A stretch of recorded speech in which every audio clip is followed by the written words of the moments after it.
Assalamualaikum warahmatullahi wabarakatuh. Tiba saatnya bulan yang kita tunggu-tunggu.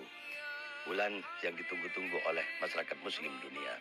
Bulan penuh berkah, bulan penuh rahmat, bulan penuh maghfirah, bulan suci Ramadan.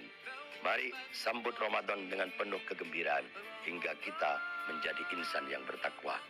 Saya Haji Safiuddin SOSMH, anggota Komisi 5 DPR RI, fraksi Partai Kebangkitan Bangsa, Daerah Pemilihan Madura, dan sekaligus Ketua DPC PKB Kabupaten Bangkalan, mengucapkan marhaban ya Ramadan.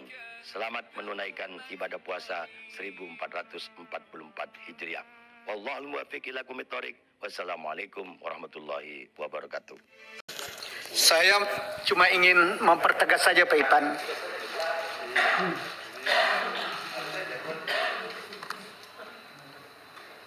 PPATK yang diekspos itu TPPU atau bukan? TPPU, pencucian uang.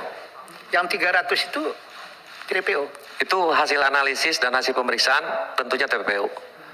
Jika tidak ada TPPU, tidak akan kami sampaikan. Nah, tegas saja. TPPU? TPPU? Ya. Jadi ada kejahatan di Departemen Keuangan begitu? Bukan. Dalam posisi Departemen Keuangan sebagai penyidik tindak pidana asal sesuai dengan pasal 74 Undang-Undang Nomor 8 2010. Disebutkan di situ penyidik tindak pidana asal adalah penyidik TPPU. Dan di penjelasannya dikatakan bahwa Bea Cukai dan Direktorat Jenderal Pajak adalah penyidik tindak pidana asal. Di forum di ruangan ini juga saya pernah bertanya. Laporan-laporan PPATK kepada penegak hukum, ya, itu ada tindak lanjut nggak? Ya, dijawab waktu itu ada yang ditindaklanjuti, ada yang tidak ditindaklanjutin, kan begitu? Ya. Waktu jawaban Pak Ipan begitu kan? Ya. Dalam kasus 300 triliun lebih ini, Mantap kali dipakai. publik melihat ini TTPU, ada pencucian uang. Makanya jadi rame gitu. Nah, di rapat Komisi 3 ini, saya ingin mempertegas. Karena saya berpikir, kalau ini ada sesuatu terhadap pajak sebagai sumber pendapatan negara, sesudah ini perlu ada pansus DPR untuk keseriusan ini. Maka rapat hari ini adalah poin penting untuk ketegasan Kepala PPATK. Agar pansus ke depan tidak kayak gosokan maju mundur. Makanya penegasan bahwa di sana dicurigai ada pencucian uang itu yang paling penting. Jadi ada pencucian uang Pak Ipan ya? Ada pencucian uang. Kami tidak pernah satu kali pun menyatakan tidak ada pencucian uang. Tadi dinyatakan di situ tidak ada pencucian uang, saya juga nggak tahu itu statement dari siapa. Oke. Yang ingin saya lihat, data-data itu akan bisa dikasih ke Komisi 3 nggak agar kita jadi bahan untuk rapat pansus? Yang rekap itu? Rekap. Ya, karena sudah kami serahkan kami eskalasi ke Komite Koordinasi Nasional, informasinya akan diserahkan langsung oleh Pak Ketua Komite Nasional. Oh jadi Pak Mahfud yang akan menyerahkan. Kami bisa minta ke PPATK nggak Komisi 3 sebagai mitra yang juga tentunya harus dilaporkan? Iya, melalui Pak Ketua Komite, Pak Ketua Komite. Iya. PPATK tidak bisa langsung memberikan ke Komisi 3. Bisa, tapi sekarang karena sudah kita ke Ketua Komite, beberapa kali dalam case per case kita pernah serahkan kepada Komisi 3. Iya. Fotokopinya nggak bisa? Foto bisa saja. Oh bisa? Iya. Jadi saya tegaskan, data-data yang berkaitan dengan itu bisa diminta Komisi 3 kepada PPATK? Iya, rekapnya bisa, ya. Oke. Iya. Karena ini penting. Jangan sampai hari ini cuma bicara 300 triliun. Tapi recehannya tuh di mana aja nih? Ya. Kita ini bicara tentang sumber pendapatan negara. APBN kita minus terus. Ternyata tikusnya ada di sana. Maka informasi PPATK itu jadi sangat penting bagi Komisi 3 dan masyarakat untuk melihat berapa banyak yang dimain-mainkan ya oleh Departemen Keuangan. Nah, data ini sekretariat kirim surat untuk diminta agar kita lihat ya, agar ke depan kita bisa lebih jernih melihatnya, bukan angka 300 triliun lebih aja, tapi kita akan lihat materi substansinya daripada 300 itu. Kenapa? Kalau dilihat laporan beberapa kali rapat kita dengan PPATK, PPATK ini kan sangat bagus, luar biasa, proaktif. Selalu memberikan informasi yang bagus kepada penegak hukum. Tapi sebaliknya, penegak hukum tidak terlalu serius ya, merespon tentang catatan-catatan PPATK ya. Ini juga tolong sekretariat dicatat rapat-rapat kita dengan mitra kejaksaan, kepolisian, KPK. Kita akan tanya ini ya, agar ke depan apa catatan-catatan yang diberikan PPATK itu jadi dasar juga di samping rekomendasi BPK, agar ini bisa jadi bahan rapat-rapat kita dalam rangka penegakan hukum, dalam rangka meningkatkan pendapatan negara untuk mencegah kebocoran-kebocoran yang ada di sektor penegakan hukum. Kalau tadi dibilang bahwa ini ada unsur pencucian uang, ada pertanyaan yang bukan wilayah PPATK. Ada wilayah polisi, ada wilayah Kejaksaan Agung, ada wilayah KPK. Ya. Jadi data yang ingin saya minta nanti adalah bagian bahan rapat kita untuk menseriusi informasi ini. Kalau kita bicara 300 triliun, 400 triliun, nggak ngerti kita. Yang mana pencucian uangnya? Ya, siapa pelakunya? Ada pertanyaan, apakah itu berkaitan dengan sejumlah orang, misalnya siapa alun-alun itu, ya? Atau ada alun-alun yang lain, jumlahnya 300. Apakah itu? Atau memang ini kelembagaan? Ya. Apakah ini kelembagaan? Kalau kelembagaan berarti kan institusi pajaknya yang nggak beres. Atau tikus-tikus di kelembagaan itu. Nah, dalam konteks kebocoran ini, saya ingin ada jawaban dari Pak Ivan. Memang tidak beres kelembagaan Dirjen Pajak atau memang ada tikus-tikus seperti alun-alun itu gitu loh. Silakan Pak. Maaf, ya, izin pimpinan. Jadi 349 miliar 349 triliun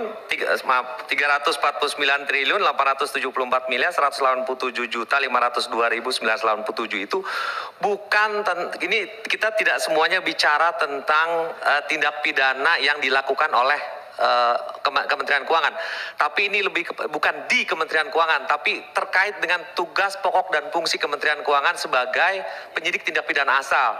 Itu kebanyakan terkait dengan kasus impor ekspor, kasus perpajakan. Di dalam satu kasus saja, kalau kita bicara ekspor impor itu bisa ada lebih dari 100 triliun, lebih dari 40 triliun. Itu bisa melibatkan, jadi ada 3 stream pimpinan, mohon maaf.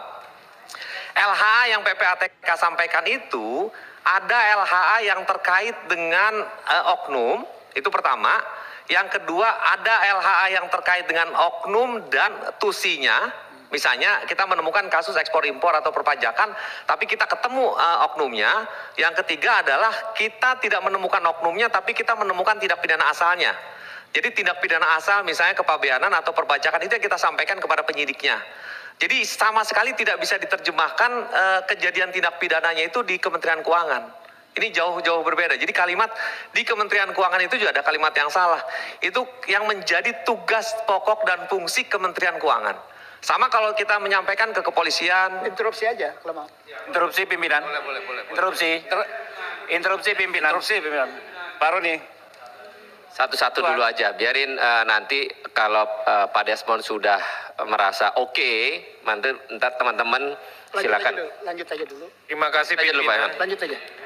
Terima kasih pimpinan. Jadi itu sama halnya pada saat kami menyerahkan kasus korupsi ke KPK. Itu bukan tentang orang KPK, tapi lebih kepada karena tindak pidana korupsi itu penyidik tindak pidana pencucian uang dan tindak pidana asalnya adalah KPK. Lalu pada saat kita menyerahkan kasus narkotika kepada BNN, itu bukan berarti ada tindak pidana narkotika yang ada di BNN, bukan. Itu terkait dengan tusi BNN. Sama pada saat bea cukai maupun pajak, itu karena memang urusan kepabianan ekspor impor itu bea cukai. Pasal 74 yang mulia semua bikin itu kan penjelasannya mengatakan bea cukai adalah penyidik tindak pidana asal. Nah kemudian perpajakan itu yang angkanya besar. Nah oleh masyarakat ya kesalahan kami juga, literasi publik kami kurang melakukan kampanye dan segala macam. Memang pemahamannya agak sulit. Kesalahannya adalah diterjemahkan itu terjadi di Kementerian Keuangan. Tidak begitu. Tidak bisa diterjemahkan seperti itu. Pimpinan mumpung pas ini saya interupsi dikit aja. Saya mau ngutip pernyataan Pak Mahfud. Ntar dulu, sebentar. Supaya nanti ininya kanan kirinya baik. Iya, bukan maksud saya biar nggak lepas dari konteks ini, Pak. Ntar dulu, Pak Desmond dulu bentar, Bib. Izin pimpinan. Terima kasih pimpinan. Window-nya sudah kebuka, ya. Tidak bulat 300. Tadi udah Pak kawan-kawan sudah paham. Karena kawan-kawan sudah paham window-nya, saya cukup dilanjutkan sama teman-teman. Silakan. Interupsi dikit pimpinan. Interupsi pimpinan. Oke. Sedikit. Tadi interupsi pertama Pak Mulfahri mau. Enggak, Pak Habibur Rahman yang pertama. Kanan pimpinan. Pak Habibur Rahman dari awal. Ya, hiji. Kalau gitu kita mainnya tadi kanan kiri aja. Habib duluan, Bib. Ya. Ini sebetulnya ya rekan-rekan terima kasih ya. Ini jadi nggak interupsi, jadi hak bicara ya. Oke. Ya udah. Ya kalau hak bicara banyak, panjang nanti. Oke, yang interupsi dulu ya. Ya, pertama saya mengutip langsung pernyataan dari Saudara Mahfud MD. Yang pertama keluar ini kan pernyataan Saudara Mahfud MD. Rabu 8 Maret 2023. Jadi kita simak baik-baik. Jadi agar publik yang tidak disalahkan kok salah mengerti. Pernyataannya jelas-jelas di semua media. Saya sudah dapat laporan pagi tadi. Terbaru ada pergerakan mencurigakan sebesar Rp 300 triliun di lingkungan Kementerian Keuangan. Yang sebagian besar ada di Direktorat Jenderal Pajak dan Bea Cukai. Nah, kalau Pak Ivan bilang pasal 74, kita juga paham Pak. Kita yang bikin undang-undang, kita juga yang hadir waktu judicial review ya. Ini dengan penalaran yang wajar, jelas-jelas disebut di lingkungan Kementerian Keuangan. Yang sebagian besar ada di Direktorat Jenderal Pajak dan Bea Cukai. Nah, itu pimpinan. Terima kasih. Sekarang Habib. Ini masih interupsi atau apa pimpinan? Interupsi dulu. Interupsi. Saya berbeda, belum ada interupsi, beda saya. Oh, interupsi dulu aja, interupsi dulu. Oke, ya saya lanjut aja. Bismillahirrahmanirrahim. Assalamualaikum warahmatullahi wabarakatuh. Pak Ketua yang saya hormati dan jajaran PPATK, saya lihat confident jawabnya, lugas, tegas, jelas. Tinggal kita cari kecocokan saja, ya, antara informasi awal dari informasi pemerintah dengan bahasanya yang berbeda-beda antara si A, si B, si C yang membuat jadi kebingungan publik. Ya, sekarang dijelaskan dengan cara demikian. Pertanyaan saya pertama, Bapak Ketua PPATK Pak Ivan, yang terhormat, saat ini pastinya publik ya sedang memiliki sangat atensi besar terhadap dugaan adanya transaksi mencurigakan. Ini ngeri-ngeri nih, sampai rakyat enek mau bayar pajak gara-gara begini nih, ya. Jadi yang disebut sampai ratusan triliun. Kalau kita semak ya, Pak Menko Polhukam itu menyampaikan bahwa nilai transaksi 349 bla bla bla, sekarang berubah-ubah naiknya angka-angkanya lagi ya. Pada keperkembangan kemarin, Pak Menko menyampaikan bahwa ini bukan korupsi, Tapi ini adalah data TPPU, kata beliau. Namun Pak Irjen Kemenko menyampaikan bahwa ini bukan korupsi dan juga bukan TPPU. Cakep kan tuh? Ya, sesama para pejabat ngomongnya. Ya. Yang kemudian menjadi pertanyaan adalah sebenarnya transaksi apa sih Pak Ivan? Ya, transaksi apa? Angka sekian ratus triliun ini jenis kelaminnya apa ini jenis kelaminnya? Ya, biar jelas. Jangan sampai nanti hal ini menjadi pertanyaan publik. Di mana ujung-ujungnya data itu dianggap nggak masalah, ujungnya nanti santai aja ujungnya, ya. Oleh karenanya saya minta ketegasan dari Pak Ivan Ketua PPATK untuk memberikan pernyataan yang clear. Data 349 ini bermasalah apa tidak? Ya. Jika bermasalah kaitannya dengan apaan sih? Gitu. Korupsikah? TPPU-kah yang ditanyakan ketua tadi? Penggelapan pajak kah? Supaya jelas. Jadi jenis kelamin ini hamba Allah satu ini biar clear, ya. Apa gitu. Selanjutnya yang kedua, kalau dilihat apa yang disampaikan oleh Menko bahwa persoalan yang diungkap PPATK ini terkait dengan data sejak 2017. Ya. Yang kemudian menjadi pertanyaan adalah apakah data tersebut tidak ditindaklanjutin sehingga menjadi persoalan sampai sekarang, atau kenapa sehingga dianggap masih relevan untuk diungkap saat ini. Nah, jika memang ada transaksi mencurigakan sejak 2017 yang kemudian ditindaklanjuti oleh aparat penegak hukum, kenapa nggak langsung dilaporkan presiden? Itu bukankah PTK ini langsung berada di bawah presiden, Pak Ketua, Pak Ivan? Jadi pertanyaan-pertanyaan ini detail, mendasar, dan publik jangan dibikin bingung. Jangan sampai gara-gara kesalahan Anda para pejabat keuangan di Republik ini mengganggu pembayaran pajak di negara kita. Itu perhatian. Terima kasih. Assalamualaikum warahmatullahi wabarakatuh. Terima kasih. Oke, bentar. Pak Ivan, monggo dijawab satu persatu supaya tidak pusing Pak Ivan ya. Silakan Pak Ivan. Habis ini Pak Suding ya. Oke. Iya, sekali lagi perlu kami tekankan dan tegaskan keyakinan kami bahwa informasi hasil analisis dan hasil pemeriksaan itu adalah informasi yang mengandung tindak pidana pencucian uang berdasarkan hasil analisis PPATK. Jadi jika dia tidak ada kandungan indikasi TPPU, dia tidak mungkin akan disampaikan kepada pihak manapun juga. Akan didatabasekan ke database kami. Jadi kami punya kewenangan untuk mendatabasekan.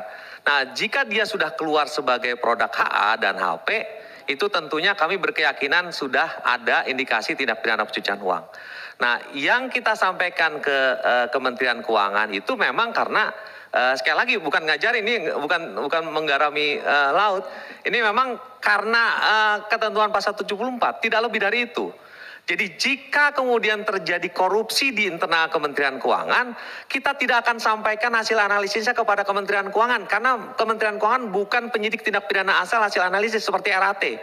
Kita tidak serahkan HA atas nama RAT kepada Kementerian Keuangan, tapi kepada KPK. RAT, GHTP, BA, kemudian DW dan segala macam itu kita serahkan kepada KPK.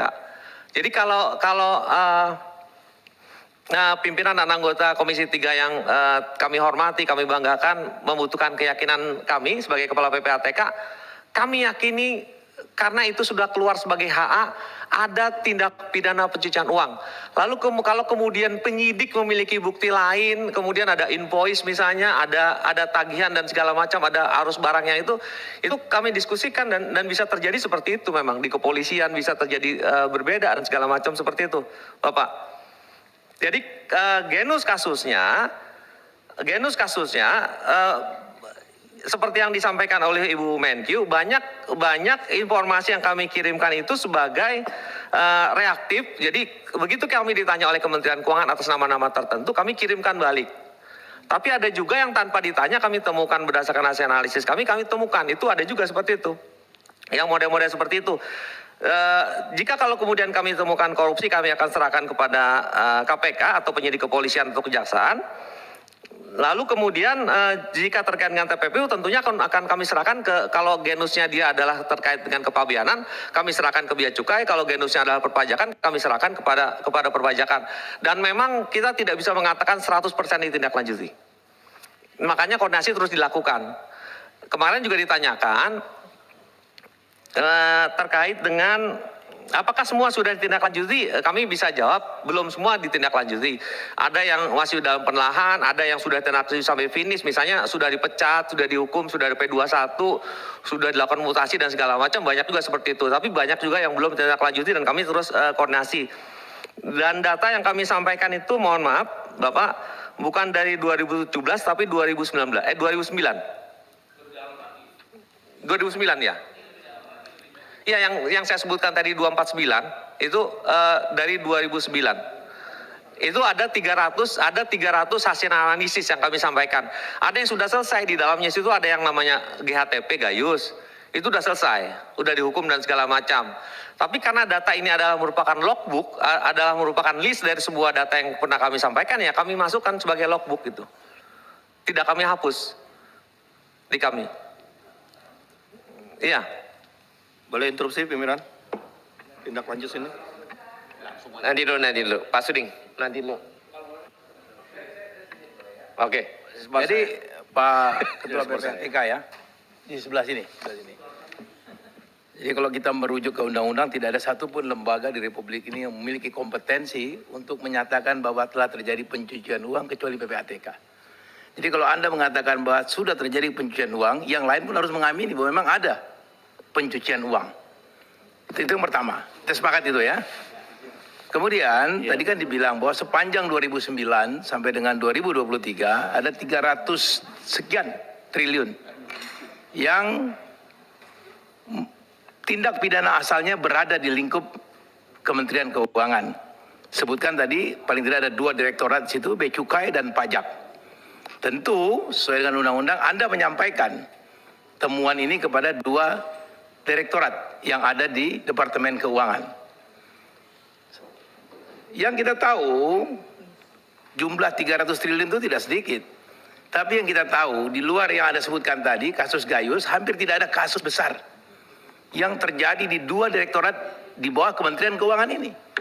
Itu artinya laporan disampaikan oleh PPATK tidak ditindaklanjuti oleh penyidik di 2 direktorat ini. Nah terus keadaan yang seperti ini kenapa tidak pernah Anda sampaikan dalam rapat-rapat di Komisi 3? Tentu dengan kewenangan yang kami miliki, kami bisa juga mempersoalkan itu kepada kementerian yang terkait. Itu persoalannya. Soal 81 triliun misalnya yang bersumber dari kejahatan perjudian. Ada juga yang bersumber dari itu soal lain. Tapi yang mengemuka sekarang ada 340 sekian triliun, kalau saya tidak salah, yang terjadi di Kementerian Keuangan yang melibatkan 2 direktorat penting. Yang 2 direktorat ini merupakan sumber pemasukan negara, Bea Cukai dan berarti kan ada persoalan di sini. Kenapa ini nggak pernah disampaikan? Nah, tolong penjelasannya. Pak Ivan, langsung jawab Pak Ivan. Terima kasih Pak Fahri yang kami hormati. Jika materinya adalah terkait dengan tindak lanjut, dalam beberapa kali dengar pendapat, kami selalu ditanya masalah itu dan sering kali kami jawab. Saya hafal sekali Jenderal Adang pertanyaannya, concernnya terkait dengan itu terus gitu dan Bapak berkenan untuk mendorong itu. Tapi kemampuan kami hanya sebatas menanyakan, hanya sebatas koordinasi. Tapi kalau kemudian penyidik menemukan bukti lain, penyidik bisa membuktikan bahwa bukti itu kemudian berujung pada tidak adanya transaksi keuangan mencurigakan, ya memang ya kami mau tidak mau ya memang harus ikut seperti hukum acaranya gitu. Tadi kan saya udah bilang ya, tidak ada satupun lembaga di Republik ini yang punya kompetensi, yang punya kewenangan untuk mengatakan bahwa telah terjadi tindak pidana pencucian uang. PPATK, undang-undang mengatakan seperti itu. Anda memiliki legalitas untuk menyatakan bahwa telah terjadi kejahatan itu.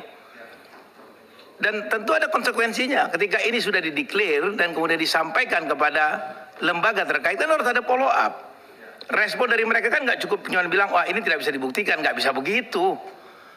Kalau itu yang mereka sampaikan, kemudian Anda mengamini, berarti pekerjaan Anda nggak valid. Iya. Berarti semua analisis yang dilakukan oleh PPATK terkait kesimpulan telah terjadi pencucian uang itu tidak valid, tidak bisa dijadikan rujukan. Karena Anda tidak challenge respon yang disampaikan oleh lembaga atau kementerian di mana tindak pidana asal itu terjadi. Logikanya kan seperti itu. Nah, saya kira ini sesuatu yang harus dibuat terang benderang. Harus jelas ini.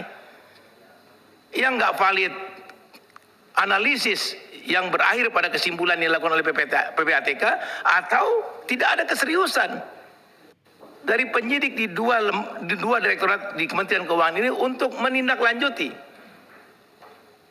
temuan yang diperoleh oleh PPATK yang bersumber dari analisis yang mendalam dari sejumlah transaksi keuangan sebagai yang Anda berkali-kali sebutkan tadi. Saya kira begitu. Nah, yang problemnya di mana? Problemnya apakah analisis Anda yang tidak valid atau memang tidak ada keinginan, tidak ada kesungguhan dari penyidik di tempat di mana pidana asal itu berada untuk memfollow up, untuk menindaklanjuti apa yang disampaikan oleh PPATK. Pandangan Anda gimana soal ini? Ya, izin Bapak. Jadi memang kewenangan kami hanya sebatas follow the money.